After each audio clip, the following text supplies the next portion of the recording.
It begins here, on this small and obscure tropical island.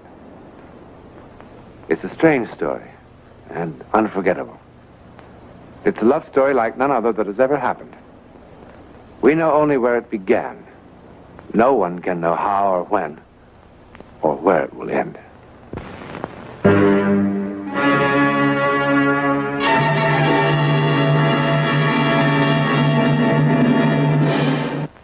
A few months ago, finding myself with an unexpected 10 days off, and sort of feeling a need for a rest and a complete change of scene, I took a plane down to San Salvador. From there, I short hopped to the island village of San Torrentado, where a friend of mine had assured me I would find a small, comfortable hotel on a picturesque bay. Everything he'd said was true. It was absolutely beautiful, isolated and quiet. And the food and air were clean and refreshing, as nature had intended them. Don Newland? Beg pardon? Don Newland? No, John Newland. Oh, I'm sorry. My name's Bentley. I live here, the other side of the island. Oh, sit down, Miss Bentley. Thank you. Well, one of the guests at the hotel said that he recognized you, said that you do a television program of your own back in the States, dealing with unexplainable things. Unexplainable? Well, many of them are unexplained, but no one can be sure whether any one of them is unexplainable. I mean, they don't fit our rules of logic or fall within the scope of our scientific knowledge yet. But they have happened, apparently. That's it. This isn't logical. It doesn't make any sense at all. This thing, whatever it is, has been on my mind. Well, I guess on my conscience, to be more to the point. It began when a man by the name of Wilson, Philip Wilson, came down here from San Francisco for a vacation.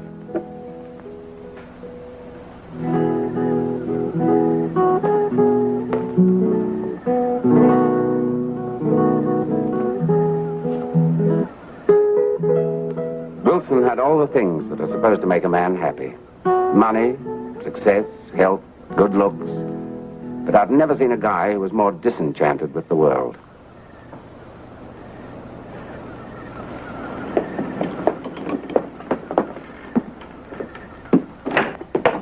And now, madam, if you'll give me your undivided attention.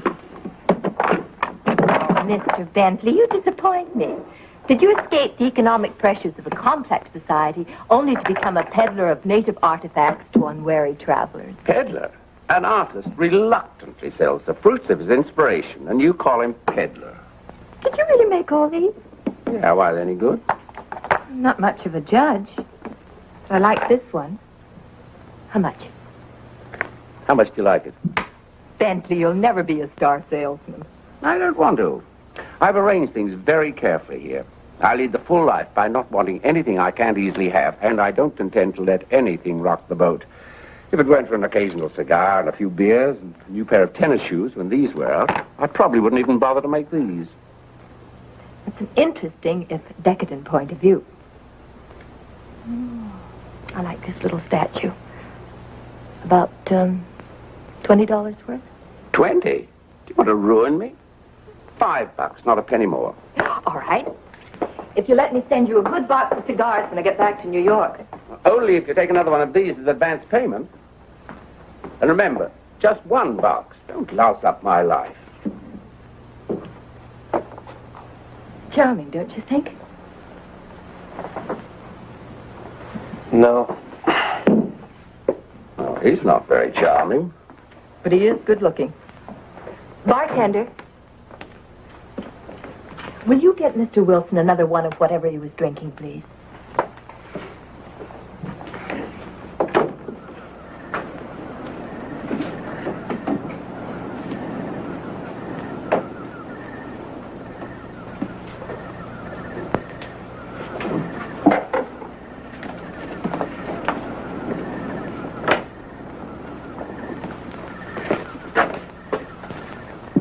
I didn't order that. The lady wanted to buy you a drink. I buy my own whiskey.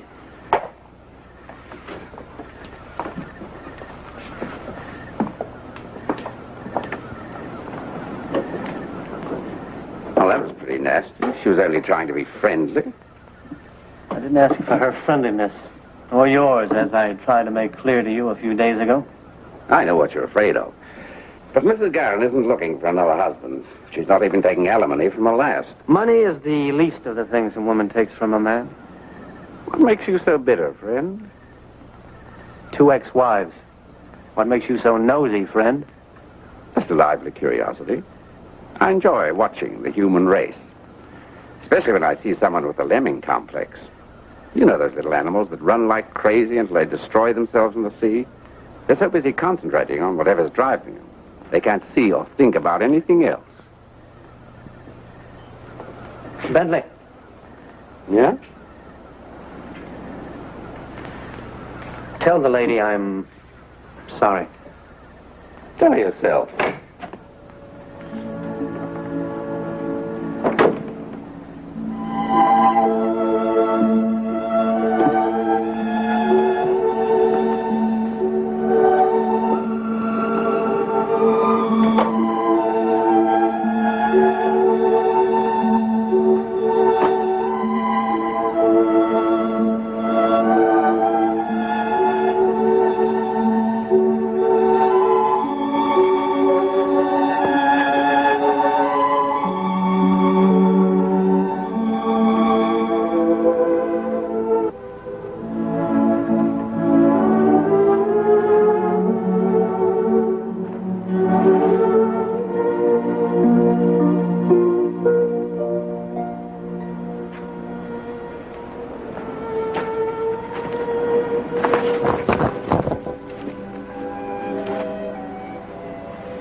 Real?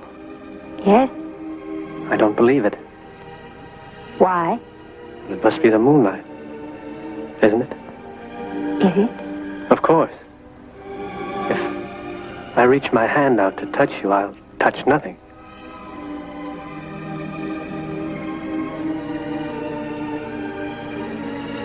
You are real. You are, too. I feel so peculiar. I know. Like a dream. No, not like a dream. Like something I thought would never happen has happened. I've known you before, haven't I? No? I've dreamed it 100 times. You, this place, this moment. It was here. It was now. And then, afterwards,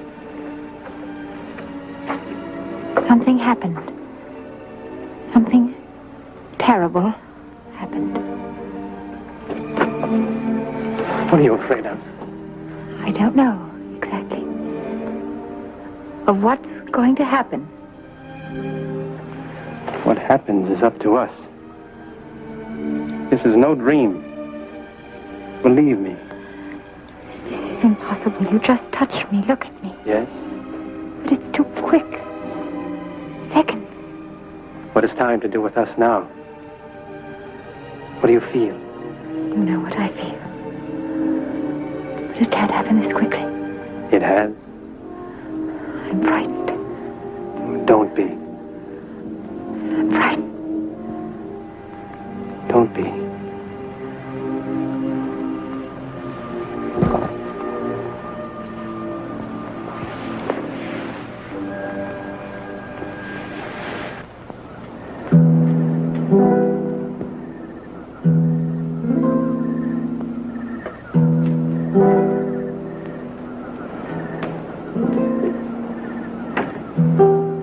So impossible is that we both should have come here to this little hotel in this out-of-the-way place at exactly the same time.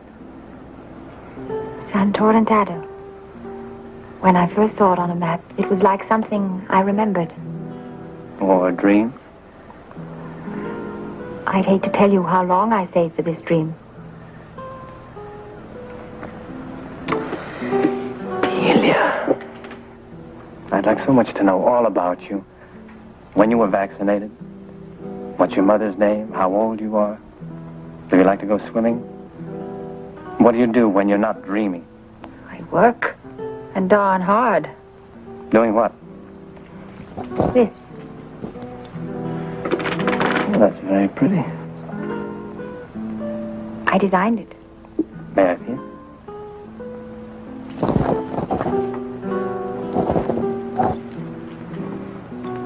What's this? Prayer bell. They have them in Tibet. When you hear the little noise, one remembers to offer prayers and thanks to heaven. That's lovely.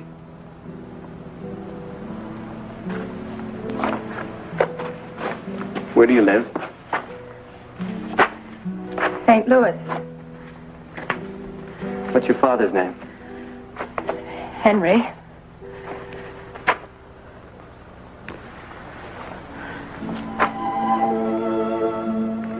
Henry, I love your daughter very much. And I'm asking you for her hand. Now, there's one thing I think you ought to know about me, Henry. Statistically, I'm a bum risk. I've been married before. Twice. But neither one of them worked. But neither one of them was Delia. What is it, Delia? What did I say? Only that you said it. Just the way you said it before. And before and before.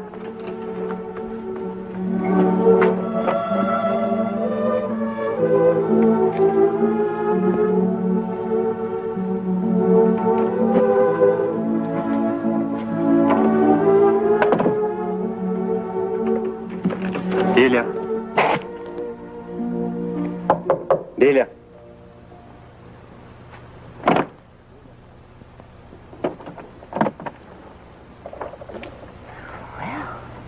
It's a little early in the morning for apologies. Come in.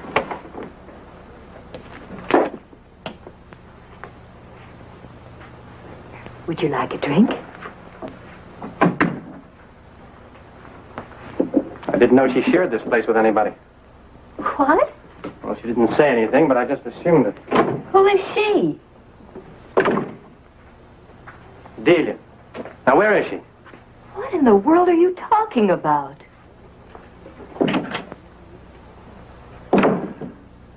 Couldn't have gone anywhere. There wasn't time. I'm sorry to say this, but I think you're in the wrong cottage. No, I just brought her here just a few seconds ago. Now, where is she? My friend, if you want to get drunk, that's your business, but leave me out of it.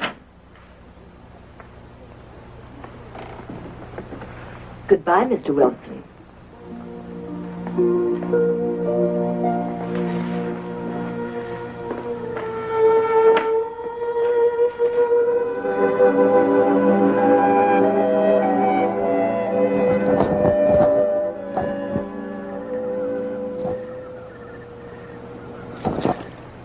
There are just 3 cottages. A, B, and C, only 3. All right, we'll look at B next.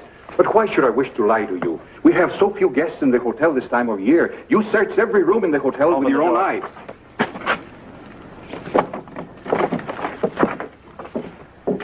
Are you satisfied, senor? No, I'm not satisfied. You're not going to disturb Mrs. Garrett again. I'm going to keep on disturbing everybody in this place until I find her. But, Senor Wilson, perhaps tomorrow morning. This is where I brought her.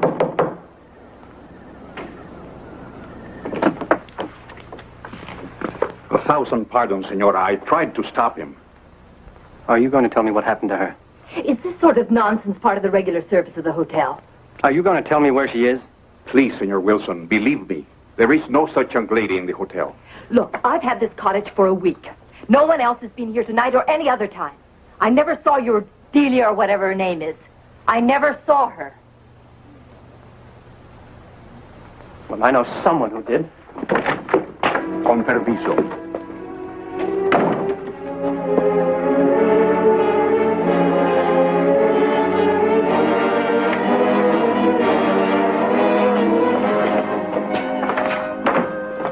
it's closed. Tell him. Senor, Tell him who was here with me tonight. You just try to tell him she wasn't here tonight. I do not understand. You had dinner on the veranda, yes. And the food and the wine were just so, yes. But you were alone, senor. What?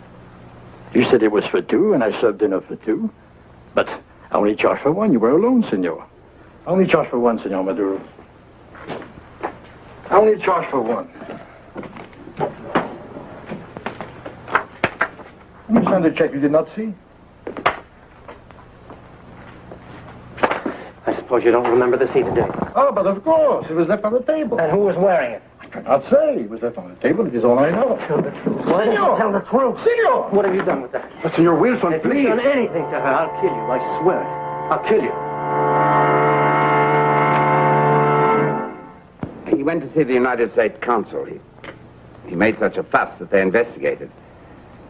They checked all the steamship companies, with the freight lines. They checked every ship of every kind that was in these waters at that moment.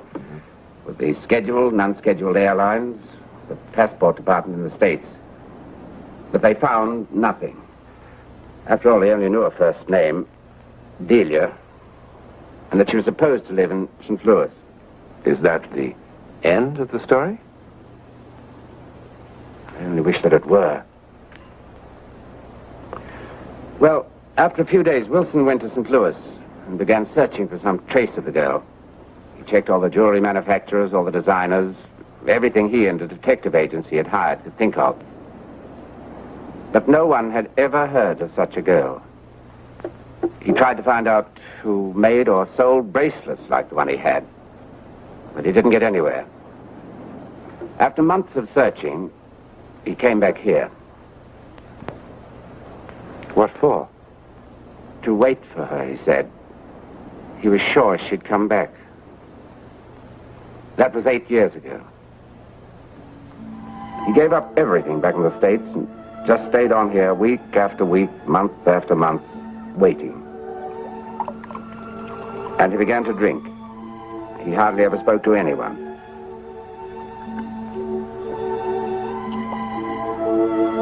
And every night he went back to the place where he had insisted 1,000 times he'd found her. I guess he described her to me 100 times. What she looked like, what she wore, what they said to each other, the whole thing.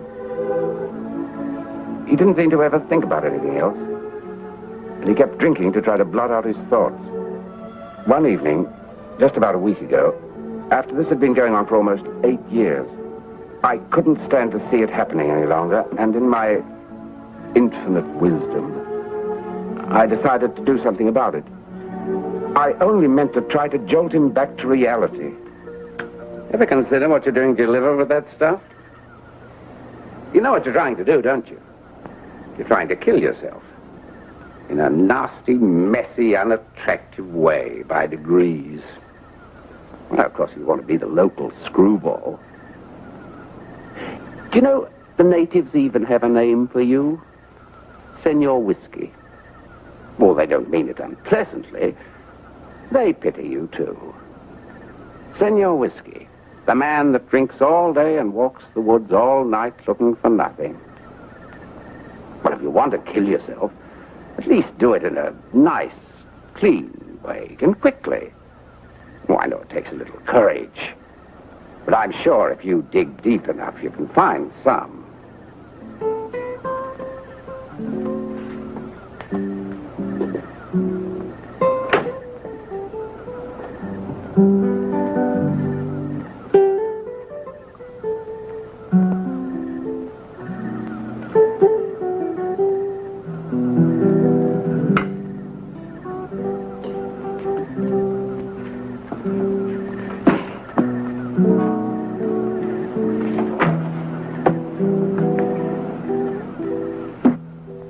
The next morning, the police found his body about 2 miles down the coast. The sailboat he'd been using had capsized about 2 miles out beyond the breakers. When they found him, this was clutched in his hand. The police listed it as accidental death. But what was he doing at 3 o'clock in the morning in a sailboat? I sent him out there. And then the next evening, as I was walking Wilson's route, as a sort of penance, thinking about what a fine specimen of humanity I am, that I can tell other people what to do with their lives.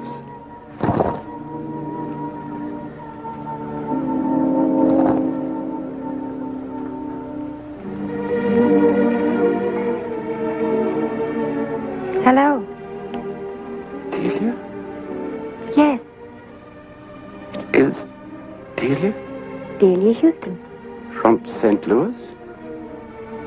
What does the hotel do? Give out a biography on each of its guests. Do you like it? I designed it. That's what I do. I design jewelry. Well, that's fascinating. That's quite a story, Mr. Bentley.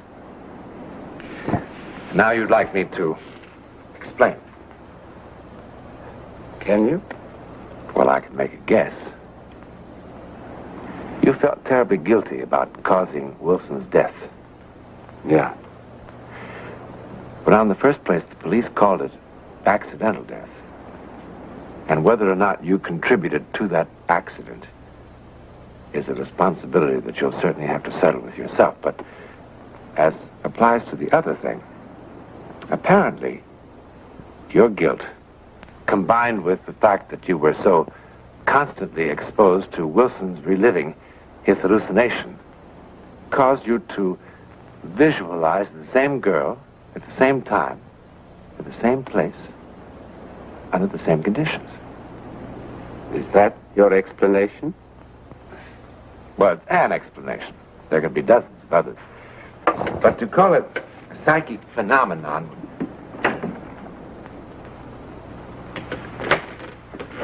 Delia? I'd like you to meet someone. This is Delia Houston, Mr. John Newland. How do you do? How do you do? Have you just arrived? Yes, just this morning. Well, perhaps I'll see you at dinner. I look forward to that. You'll be a welcome addition. Thank you.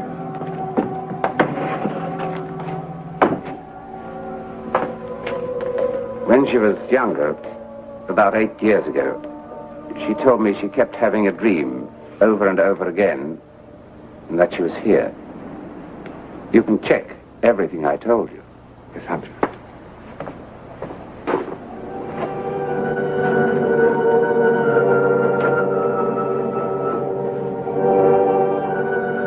A recurring dream about being here. Well, now, recurring dreams about romance are rather common to young girls, wouldn't you say? But if Delia did appear to Philip Wilson, and this would certainly seem to indicate that she did, students of psychic phenomena would call it teleportation. That's how they would explain it. The transportation of the being from one place to another, in time and in space. In this case, into the future as well. But why did it happen? Well, maybe Philip Wilson and Delia are meant to meet that way someday. And perhaps they will, sometime, somewhere. You know, there are millions of people who do believe that we live other lives before and after this one. In a moment, a word about next week.